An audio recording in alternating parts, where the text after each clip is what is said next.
Content marketing can tell a story when used effectively, but do local businesses use content marketing? And if they do, why? We'll find out in this episode. Welcome to Corey's Local Marketing Minute, an enlightening and entertaining look at what's happening in the world of local marketing. Corey's Local Marketing Minute is brought to you by the Media Audit, providing market-level consumer insights for more than 20 years. The Media Audit delivers research on current consumer behavior and media consumption in your market via an interactive, easy-to-use interface. To learn more, visit themediaaudit.com. And now, the shaman of local market research, Corey Elliott. Hello again, my friends. And I know you're my friends because you've subscribed. If you're not my friend, you should subscribe. That's the only criteria for being my friend. I'm very lonely. Anyway, content marketing has really become a thing in the last few years because it gives a local advertiser a chance to tell their story. As this dude said, he or she is part of our SMB panel. Right now at Burrell, we're working on a report about content marketing. And I kind of want to give you a little sneak preview of some of the things you're seeing. I think you'll see more evidence around how local advertisers are thinking about marketing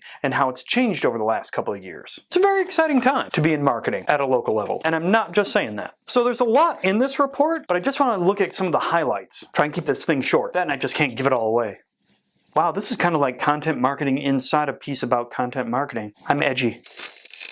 Okay, first thing we did for our SMB panel is to define what we mean to be content marketing. For a lot of people, content marketing is hard to define. They only know it when they see it. Kind of like pornography. Never mind. I'm not going to write it up here because it's long. So maybe I can get one of my tech guys to scroll the definition while I read it. Content marketing helps a business tell their story and or showcase their expertise through promotional material. This material can be found in digital and non-digital formats and is used to engage and connect with the user, which will ultimately lead to interest in a company. It's not focused on directly selling a product or service. It's not promoting an upcoming sale or event. We just wanted to make that clear to them in their heads. So when they answered, have you used content marketing last year? What percentage said yes under that definition of content marketing? 64%. Now they said they used different kinds of content marketing. The top three were brochures, flyers, newsletters, advertorials, articles, or business profiles. And then informative videos was right behind that. But there are a lot to choose from. Now here's where it gets kind of exciting.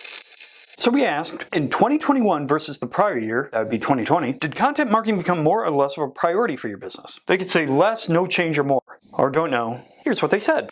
Half said no change, 38% said more. This is significant because we did see a huge shift to content marketing in 2020. People felt they had to tell their story as a pandemic was unfolding all around us. Makes sense, right? And to see 38% say, hey, it's going to be even more of a priority in 2021. What about in 2022? That'd be this year. Those of you who aren't keeping up on calendars. Again, is it going to be less of a priority, more of a priority, or no change in prioritedness?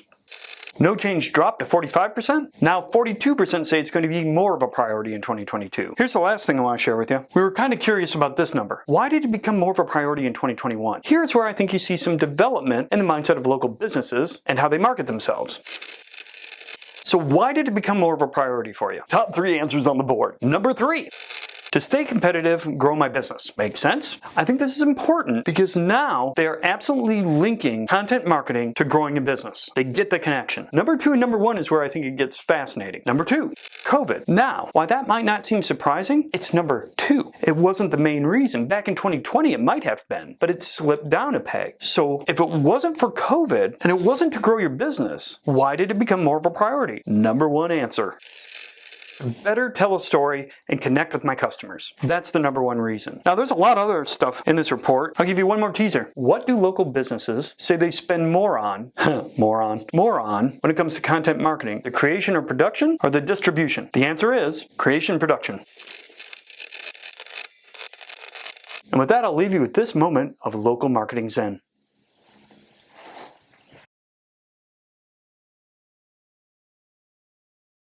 You've been watching Corey's Local Marketing Minute, sponsored by our friends at the Media Audit. Learn more about what's happening with media usage and consumer behavior in your market by visiting themediaaudit.com. And if a few minutes with Corey isn't enough, you can hear more of his insights on Burrell's Local Marketing Trends podcast. Just look for the podcast link on burrellassociates.com.